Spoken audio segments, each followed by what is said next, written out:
So, originally this was going to be a video about just one thing, but as you could see, I made a discovery which led me to go on a search that was ultimately fruitless. So unfortunately, but fortunately at the same time, we have this, and only this. But even then, I'm sure that all of these other sounds are, didn't mean to do that, are, pretty much the same. So the thing is, this is about audio and stuff, and we haven't talked a lot about audio. The reason being, we really haven't had a need to yet, because, we've been talking a lot about writing and a lot about artwork, because those are like the first things that you do. Audio typically doesn't come in until later. When it comes to, the first thing that we're going to do with audio is voice acting. We're going to be doing some like demo lines for storyboards and stuff, and then we're going to do the actual voice lines, which is going to be way more effort. But the next thing we would do is like sound effects, like Foley work and stuff like that, and audio editing. And then the next thing, the absolute last thing we would do relating to audio is soundtrack. Well, minus mixing and mastering and all that other stuff.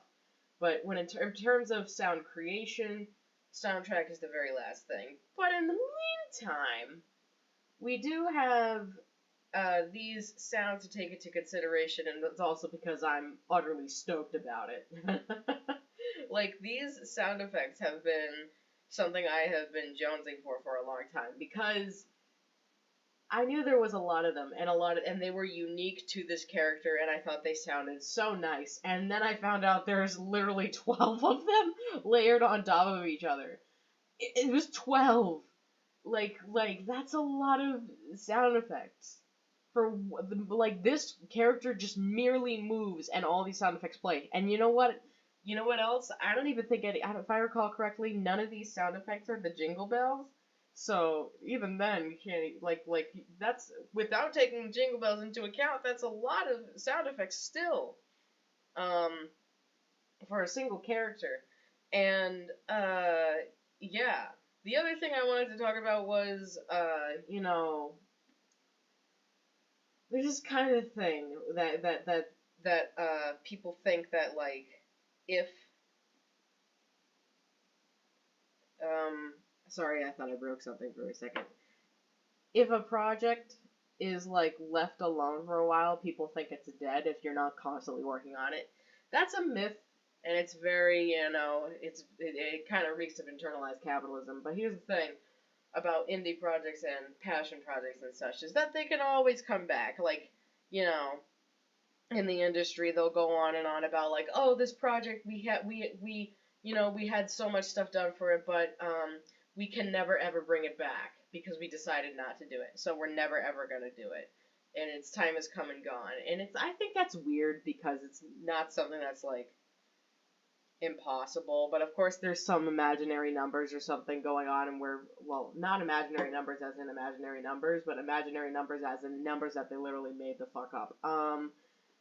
And I'm no expert on it, but I do think it's a little weird just from a basic standpoint. But this is passion projects. This is outside of the industry. This is stuff that are completely and totally in my control. Except the only thing that isn't in my control is like outside factors that might interfere with it. For example, a tragedy, or just a daily responsibility, or a yearly responsibility, stuff like that. For example, going back to academics. So basically, what the point of what I'm saying right now is, you can always come back to scrap projects, and you can always breathe new life into them. But even if you aren't scrapping a project, it is good to take a step back from certain projects sometimes. If you found yourself in a rut and you don't know where to go from there, just don't force the creativity. Take a step back, let yourself breathe, and everybody will tell you, go for a walk, but, like, hell if you can. No, a lot of people are not able to do that, either due to their area or to their physical abilities. But it's good to just change the scenery if possible. Take your mind off of it in any way, stuff like that. Take some fresh air in, whatever, who cares? Do it whatever way that you are comfortable doing it. That's pretty much the key part here. Um, and it will come to you. I've had random things come to me for projects that I thought for certain I wasn't going to be able to complete, but which is, it's not necessarily true. All of my failed projects are more often than not collaborative ones, and it's more often than not something out of my control or something. But anyway, uh, with this particular project, I kind of have no choice but to, I'm not going to say step back, because I'm always going to be thinking about it. I'm always going to be thinking about what I'm doing next. I'm always going to be taking little notes. But these videos are going to come to a slowdown. I know that, like, I made that first video when I announced the project. I think I was in the middle of the spring semester, if I recall correctly, when I made it. And I was just like, I know I'm gonna make it. I remember recording it in my room, for crying out loud. And then all of a sudden I had this slew of videos that I was making about this project and, tackling the game. I actually have another recording of the game that I haven't uploaded yet, at least around the time of this recording. It's August 19th today, 2023. So, yeah, this one was recorded yesterday, if I recall correctly. And yeah, that's just like, then, like, all of a sudden there's gonna be not a lot of videos surrounding it. You'll notice I also, if you're watching the channel, you'll also notice that I delved into Ultra Despair Girls again because of my other project. And I'm telling you right now, not as enjoyable as Security Breach. Like if you had a hard time in Security Breach and you thought that it wasn't fun, don't play Ultra Despair Girls. It's even worse. It's just straight up not fun half the time. It's fun to make fun of, though. It's very much fun to make fun of. But yeah, it was fun screwing around with those, basically. And like, going into there is a difference between working on something and then fueling how you're going to work on it. Like, whenever I need to get in the mood to do these kinds of things, sometimes I'll listen to music that I associate with the project, or I'll play the game that the project is based on. And just existing in that environment, even if it's virtual, it feels so much different than watching a video of someone do it. Like, you're watching me do this, and I was in the middle of a statement and my screen went to sleep because I wasn't moving my mouse. What an asshole. What was I saying? Oh yeah, it's like, you see me, like, watching someone doing a playthrough of the game completely and totally blind is remarkably different than watching me do it, because I'm doing it for the sake of analyzing the environment and getting to different areas of said environment. And overall, just experiencing it and having fun, and I'm not taking it super duper seriously. Meanwhile, someone who's playing through it for the first time, or hell, even speed running it, are going to be doing it very differently. Someone who's doing either of those things are just going to go straight for the objectives, probably. But of course, the person doing the first time playthrough will probably stop and look around a little more. But I'm all about taking it incredibly slow and dying a lot, because honestly, I meant it when I said, in the next recording I said this, but I meant it when I said I was having a lot of fun just running through that one section and being chased by everybody. I don't know why it was so much fun, but it was. And yeah, there's that. And of course, I said it earlier in the last, before my screen died. But do not force creativity. It will come to you. If you're stuck in a rut, just let it do what it wants to do. I was in a playwriting class about a year ago, and this is one of the things we actually talked about, which was letting the characters make the choices for you. Like, letting them just kind of, like, if they want to do something, let them do it.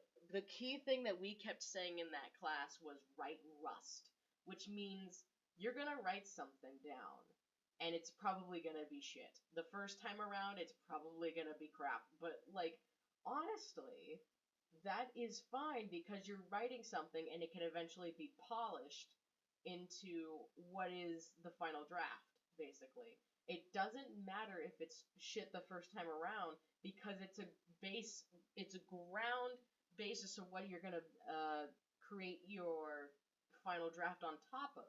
So that's why it's important to just stop being a perfectionist all the damn time and just have fun for 5 seconds of your goddamn life. I know, that was pretty aggressive, but I mean it. I mean it when I say that. And I love that class. I love that class a lot, and I'm still in touch with the professor for other things, other writing stuff, big projects, big stuff. So, with all of that in mind, essentially TLDR, it's good to take breaks because it actually helps you make progress. I'd say taking breaks is part of the progress as well. If you're taking a break, you're making progress. Um, in terms of these kinds of projects, of course. Now, there's going to be different people who say different things. If you're working with someone who's like your higher up or whatever, who's like telling you to do X thing about X project, that's probably different. But when it's of your own design, you have your own agency over what you're doing, then that's what you apply, of course. But anyway, let's talk about audio since we haven't talked about audio a lot. So I made a video a while ago where I just stared at I got into the daycare and I stared at Sun for like 45 minutes or so to just analyze the animation and the sounds, even though the sounds were hard to hear because of the horror ambiance in the background that you barely notice when you're in the actual daycare. And it was that is a fun character to analyze because she's moving so much. And there's so much happening in such a short amount of time. There's so many sights and sounds, and yet it's not, I wouldn't call it overstimulating. Like when you really just zone out and you focus on one small part of the animation, and of course we're going to be talking more about animation later, it's almost therapeutic. It's very relaxing until your mom comes in and scares the fuck out of you when you're just staring at the screen. She actually did that. It was kind of remarkable. That is the thing that I recorded on my previous computer, so the graphics do not look all that fabulous. I probably won't load up my new computer and do that again because that was a long time, but I might just for a shorter amount of time. Um, the thing about Sun versus a lot of the other characters in the game is that you can approach them and you will not die. The thing about the thing about me getting animations for a character like Moon, dear God, that was tricky. That was difficult, but it was worth it. And also another thing is that like when you're getting animations for a character that like in a video game is that it's one thing to look at them like in a YouTube video and watch them do it. It's another thing to look at them in a YouTube video in their actual environment doing that animation. It's a whole nother story to be in the game and in their environment and watching them do it. Like for example, like when Moon was transitioning, I know I said audio and then I started talking about animation, but trust me. When Moon was doing that whole thing where he would jump into his crawling animation, that was a very different thing than just watching it happen in like Blender or whatever 3D and 3D or engine or animation software that people are using to view those things. It's because like you're actually seeing like what this animation does and how it interacts with the environment rather than just seeing it occur. And you can see it, but the benefit of those softwares is seeing it at different angles, of course, but and also not dying to it.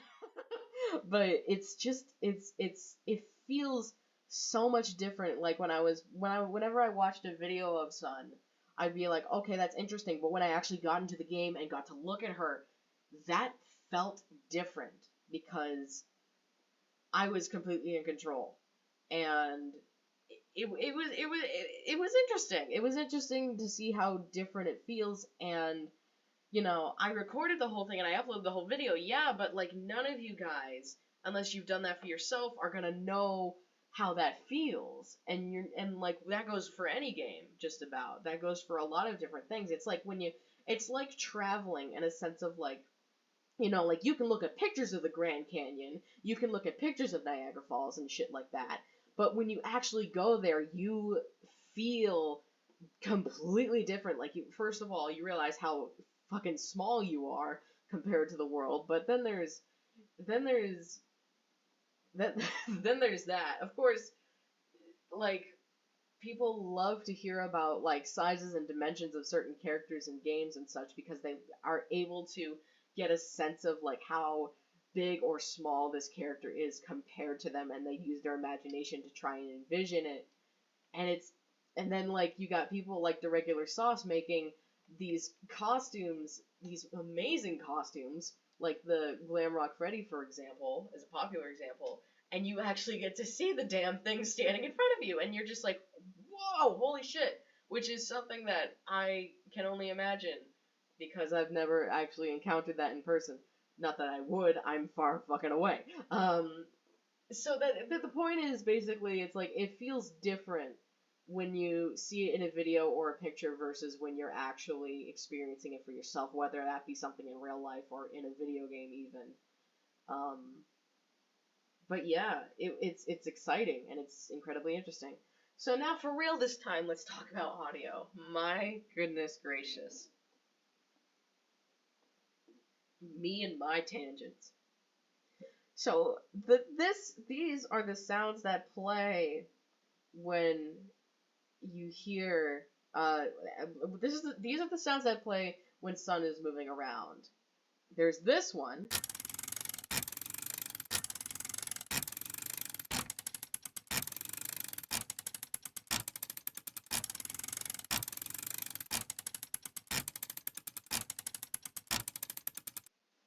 And that I sniffled, sorry. That it kind of sounds like a clock almost, and there's this winding sound that's going with it. And then I think it's this one. There's one that sounds like someone's taking a metal comb and they're just running their finger along the teeth of it. And I noticed this actually the first time that I listened to Sun. I thought it was so faint, but I heard it, I could hear it, and I thought it was like one of the nicest sounds.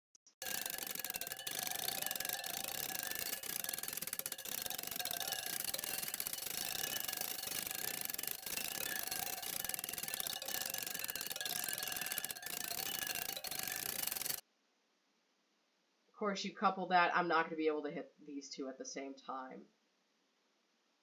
Oh my god.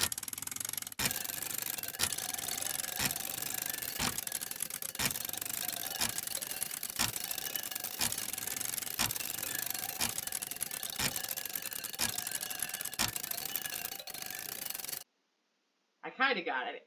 Kind of, sort of. It just makes you think about like that whole sound makes, and you like visualize Sun wiggling around, and it just makes you think about like all the little tiny mechanisms inside their body that are just uh, moving around, and how much it has to do in order to make this thing move even a little bit. But of course, this character is moving around a lot, so it becomes something incredibly remarkable. I think these are a lot of shorter sounds.